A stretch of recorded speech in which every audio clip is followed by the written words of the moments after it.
আর কতদিন তুমি তোমার জীবনে আফসোস কিংবা রিগ্রেট কথাটাকে বহন করে নিয়ে চলবে? থেমে যাও, অনেক হয়েছে। তোমার জীবন থেকে এই আফসোস বা রিগ্রেটকে এবার সরিয়ে ফেল।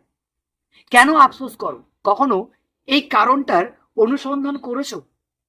অ্যান্সারটা নিশ্চয়ই না হবে তো। তাহলে উত্তরটা তোমার জন্য।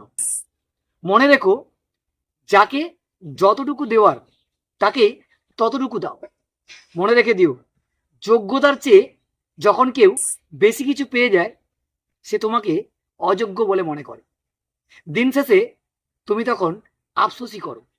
তাই যে কোনো বিষয় মনে রেখে দিও, যার যতটা পাওয়ার ততটাই তাকে দিতে শেখো।